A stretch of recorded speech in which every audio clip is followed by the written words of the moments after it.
هاي جماعة، عاملين ايه؟ يا رب تكون مليون الف خير. صباح الخير او مساء الخير على حسب توقيت انتوا بتشوفوني فيه. لاول مره يشوفني، هاي انا ساره من قناه فايب توكس. من غير كلام كتير نخش في فكره الفيديو على طول. بص، احنا هنعمل الفيديو ده كل فتره في العموم. ايه هو الفيديو بقى؟ ان انا هكيب يو ابديت، ان انا هنزل لكم كل شويه ايه الحاجات اللي انا بطور من نفسي بيها. بمعنى انتوا لو اتفرجتوا على الكراسه اللي هو ماي تو دو ليست، او الحاجات اللي هو مخططاتي للاجازه اللي انا كنت قايلاها في الكراسه دي، فانا هكيب يو ابديت كل فتره ايه اللي انا عملته وايه اللي انا زودته وايه اللي حصل يعني. ماشي. اول حاجه احنا كنا قايلين ستيب باي ستيب بقى عربي وانجلش وفرنش وكيمستري، وزودت ساين لانجوج. اللي مش عارف ساين لانجوج اللي هي لغه الاشاره، كيمستري اللي هي الكيمياء، فرنش اللي هو الفرنش، والانجليش اللي هو الانجليش، والعربي اللي هو العربي عادي زي ما احنا. بص، كده العربي انا ابتديت مثلا اللي مش عارفه انا بعمل ايه هنا. بص، انا في الاجازه اللي ما بين تانية اولى وتانية ثانوي، ماشي. فهي دي شبه بالنسبه لي الاجازه الاخيره. بمعنى ليه ان هي بالنسبه لي الاجازه الاخيره؟ عشان هي الاجازه دي 4 شهور، ما بين تانية وتالتة شهر. وانا اكيد الشهر ده انا يا اما هقعد انزل ما بعملش حاجه غير ان انا بره البيت، يا اما ان انا هقعد في البيت عشان انا شخص بيتوتي لو ما تعرفوش وبحب البيت جدا. يا اما هعمل كده يا اما هعمل كده، لكن المهم ان انا في الشهر ده هدلعني. او انا مش عارفه هم شهر ولا شهرين، لكن هو في العموم هي هتكون فتره صغيره يعني مش اقل بكتير من 4 شهور، ماشي. فالحاجات اللي هو كان العربي، فانا مش عاوزه العربي هو اللي يشدني تحت. ليه؟ عشان انا على طول العربي هو اللي بيشدني تحت. ازاي بقى؟ ازاي العربي يشدني تحت؟ يعني مثلا انا في تالتة اعدادي انا كنت في اول ترم انا كنت ناقصه بتاع 7 درجات في العربي، وبعدين في تاني ترم ذاكرت برضو احسن شويه، لكن برضو جبت نقصت 6 درجات. في العموم هو كان يعني مثلا كنت ناقصه كام؟ يعني انا كنت ناقصه بتاع 27 درجه، فانا في 13 يعني في توتال الترمين اللي انا ناقصه فيهم. هو مثلا كانوا من 27 درجه دول كان فيهم منهم 13 درجه عربي. ليه؟ مش عارفه ليه. يعني انا ليه اكون في العربي لوحده ناقصه 13 والباقي مثلا ناقصه فيهم كام؟ انا والماس بايظين جدا، فاللي هو احسبوا انتوا بقى.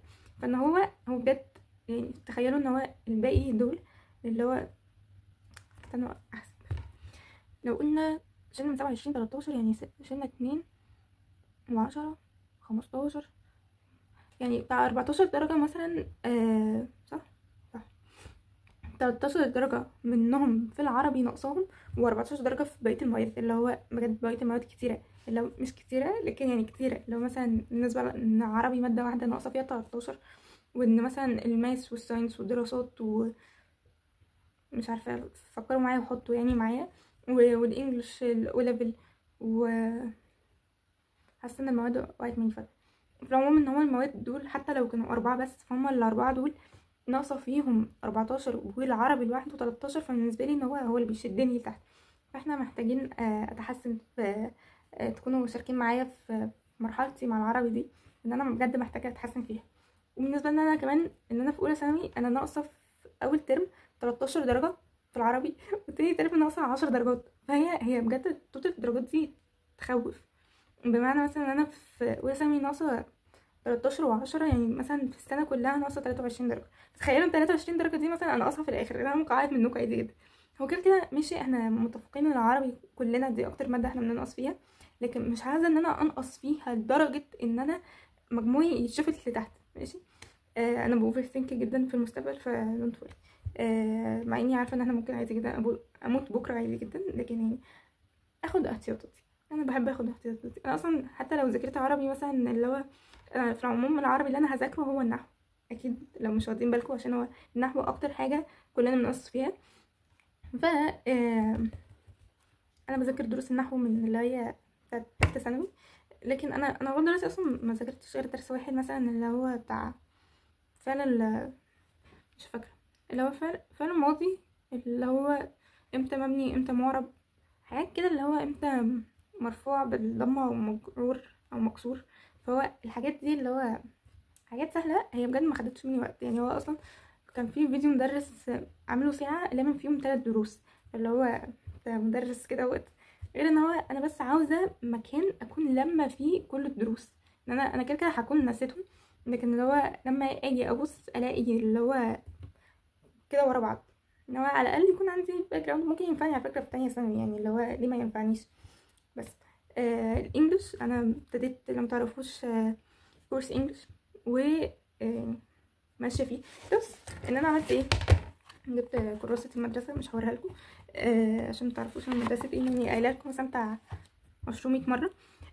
بص انا كده لسه حرفيا عاملاها قبل ما اعمل الفيديو ده اهو كده. ودول الدروس الجرامر بتوع الانجليش كلهم. اللي ما يعرفش فاحنا في مدرستنا بناخد انجليش هاي ليفل و ليفل في ثالثه ثانوي، هو واسمه ده والفرنش. ما اعرفش ان فيها فرنش او ليفل تبع الوزاره ولا لا، لكن يعني في فرنش هاي ليفل عندنا في ثالثه ثانوي. ان احنا ليه؟ عشان احنا لما بنطلع ان شاء الله من المدرسه بناخد دبلومتين على الانجليش والفرنش، ان احنا معانا لغتين غير العربي، فبتنفعنا يعني في الشغل. فهم لما جيت كتبت دروس الجرامر كلهم طلعوا 48 درس، احسن بكتير من العربي. دروس النحو ما شاء الله عليها، يعني كنت ما عدهمش ولا عديتهم، بتاع 59-60 درس كده مثلا نحو، اللي هو يعني انت كده. في العموم انا الدروس بتاعت الجرامر كلها اصلا عادت عليا في المدرسه اكتر ما اتنفذت، يعني بجد فكره present simple present continuous دول انا خلاص بصمجتهم.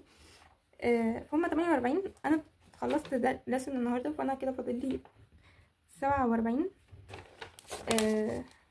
خدت مني 4 صفحات، فهم مش 4 صفحات يعني هم 3 صفحات في الحته دي اللي فوق. لكن انا مدلعه كراسه جامد، كاتبه بالوان، يعني انا كاتبه باخضر واحمر واسود، وحاسه قلبت كريسماس جدا، لكن يعني اوكي طول ما انا مبسوطه فانا تمام ماشي. فده كان الانجليش والعربي. الفرنش انا مبتديتش فيه حاجه، لكن انا الفرنش يعني الحب اتجمعنا هنلمه دونت وري. غير ان هو مفهوش دروس جرامر تقيله، اللي هو هي الفرنش دروسها الرخمه اللي هو باسي كومبوزي وامبرفي، دول اللي هو اتنين تفرقوا ما بينهم، ده الموضوع بيلخبط، لكن يعني هنعرف نتعامل مع الفرنش. الكيمستري معرفش اللي بصراحه اللي علينا في يعني بالنسبه للكيمستري نو بي فير، فاحنا دفعه 27 اللي هم المفروض هيتخرجوا سنه 27. فاحنا كنت عايزه اقول لك ايه، فاحنا خدنا انتجريتد ساينس اللي هو العلوم المتكامله. انا مش عارفه يعني، هو احنا كده احنا الساينس جديد معانا، احنا اللي هناخد الساينس بتاع تانية ثانوي ده اول مره يتجرب فينا، وتالتة ثانوي هيتجرب فينا برضو. فاحنا يعني الكيمستري ده شلته، لكن احاول افهمه، يعني ممكن يعني حاجات تيجي كده حاجات تيجي كده، ان انا على الاقل اخد فكره. الساين لانجوج هتقولوا لي انا عايزه اتعلم لغه اشاره ليه، اقول لكم بجد ما اعرفش، لكن يعني انا طول عمري بشوفها ان هي حاجه انترستنج، ان هي شداني عايزه اتعلمها. لكن انا ابتديت احفظ الحروف، يعني اي بي سي ان شاء الله. انا هتعلم ساين لانجوج بالانجلش، في ان هو ما فيش حد، حتى لو اعرف حد مصري بيتكلم ساين لانجوج مش عارفه اتعامل معاه غير لو هو الشخص اللي قدامي ده عارف ساين لانجوج بالانجلش مش بالعربي. ف ربنا يستر. خدنا ايه مش فاكره ايه، انا لسه محفظتهمش عشان نكون واضحين بصراحه. بص في بسرعه بقى عشان الفيديو طول، في مينيمم 10 بوكس انا لغايه دلوقتي ما قريتش غير كتابين، لو باورلس وريكلس. عندنا 10 دروينجز انا رسمت 7 وحاليا في الثامنه. رابع حاجه عندنا HTML وجافا وفلاتر واكسل ووورد وباوربوينت. حسيت ان هم كتار جدا مع اللي انا فيه ده، فحاسه ان هو اكتر حاجه البيزكس، يعني حتى فلاتر وجافا و HTML وبايثون وسي بلس بلس والحاجات دي. انا لو دخلت مجال بتاع الساينس، لكن انا لغايه دلوقتي اصلا مش عارفه انا عايزه اخش كليه ايه، فانا زي الفل جدا. لكن عايزه اتعلم اللي هو البيزكس اللي هو اكسل ووورد وباوربوينت، ان هم يكونوا معايا، يعني عشان دول البيزكس بتاع اللي هو بتاع الكمبيوتر، اللي هو لغه الكمبيوتر ماشي. يوتيوب فيديوز لو مش واخدين بالكم او يعني انا بنزل لكم بقالي فتره كل يوم، ربنا يستر واكمل. لكن يعني ان شاء الله الافكار بس تجيلي وانا هنزل لكم.